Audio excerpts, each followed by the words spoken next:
የኤደን ገነት ወርቃማ በሮች ተዘግቷል። የለምለም ምድር፣ ያ ያለ ጥረት የሚገኝ የሕይወት ፍሬ አሁን እንደራቀ ህልም ሆኗል።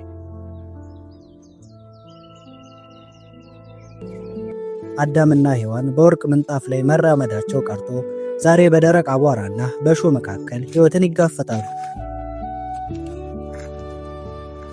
ምድር ፊቷን አዙራለች። ምግብ የሚገኘው በግንባር ላብ፣ በድካምና በለቅሶ ብቻ ሆነ።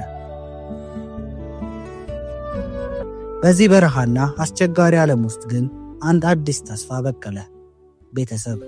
አዳምና ሔዋን 2 ወንድ ልጆች አፈሩ። የበኩር ልጃቸው ቃየል ጠንካራና የደረቀችውን መሬት በትግል የሚያሸንፍ ገበሬ ሆነ። ታናሹ አቤል ደግሞ የዋህ፣ መንጎቹን በጥላ ስር የሚጠብቅ እረኛ ሆነ።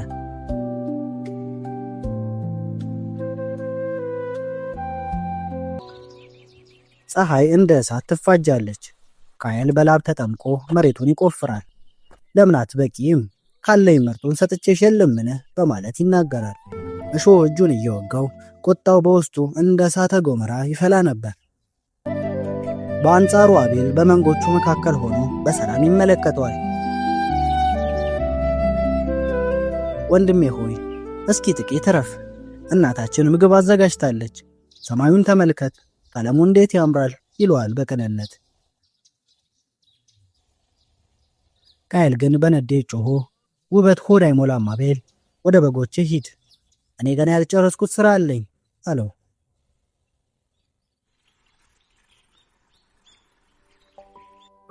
አዳም ለልጆቹ አንድ ምክር ሰጣቸው። ልጆቼ ሆይ ያለን ነገር ሁሉ የእርሱ የፈጣሪ ነው። ነገ የምስጋና መስዋዕት ይዛችሁ ቅረቡ። እርሱ የሕይወት ሰጪ ነውና ምርጡን ስጡት።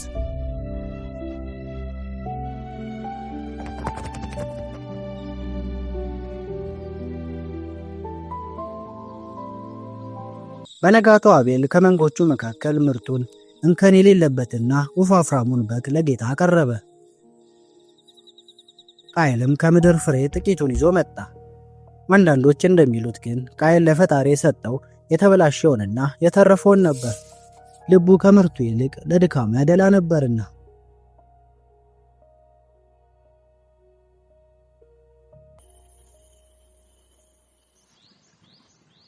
የመስዋዕቱ ጊዜ ደረሰ። ከሰማያት ድንቅ የሆነ መለኮታዊ ብርሃን ወረደ። ብርሃኑ የአቤልን መስዋዕት አቀፈው። ጌታም በአቤል ስጦታ ተደሰተ። የቃየል መስዋዕት ግን ቀዝቅዛ ቀረች።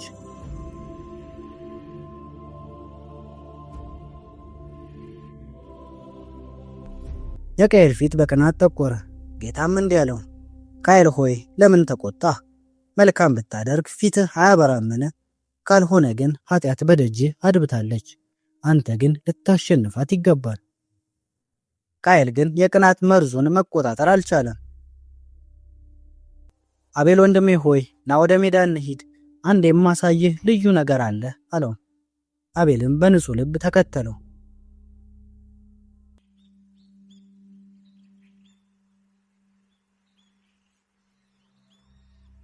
ሜዳ ላይ ሲደርሱ አቤል በአካባቢው ውበት ተመስጦ ወንድሜ ሆይ ይህ ቦታ እንዴት ያምራል! የእግዚአብሔር ፍቅር፣ የእግዚአብሔር ፍጥረት እንዴት ድንቅ ነው! በማለት ገና ንግግሩን ሳይጨርስ ቃየል በቁጣ ተነሳ።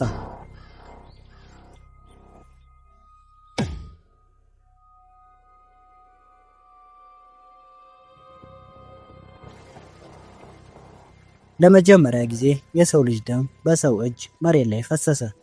ሞትም ዓለምን ጎበኘ። ከዚህም ነገር በኋላ ወንድምህ አቤል የት ነው የሚል ድምፅ ከሰማይ መጣ።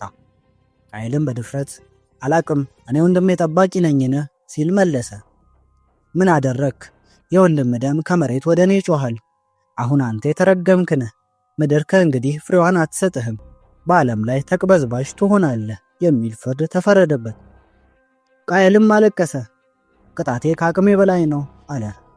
ፈጣሪ ግን በምህረቱ ማንም እንዳይገድለው ምልክትን አደረገበት።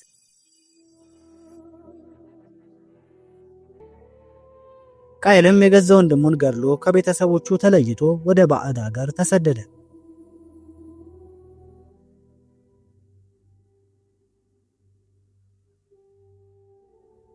አዳምና ሔዋን በአቤል አስክሬን ላይ ተደፍተው ሲያለቅሱ ምድር ለመጀመሪያ ጊዜ በሰዎች እንባ ረጠበች። ኃጢአት ሰለባዋን ወሰደች። ነገር ግን ፈጣሪ ፍጥረቱን ፈጽሞ አልተወም። የሰው ልጅ ጉዞ በጨለማና በብርሃን መካከል እስካሁን ድረስ ቀጠለ።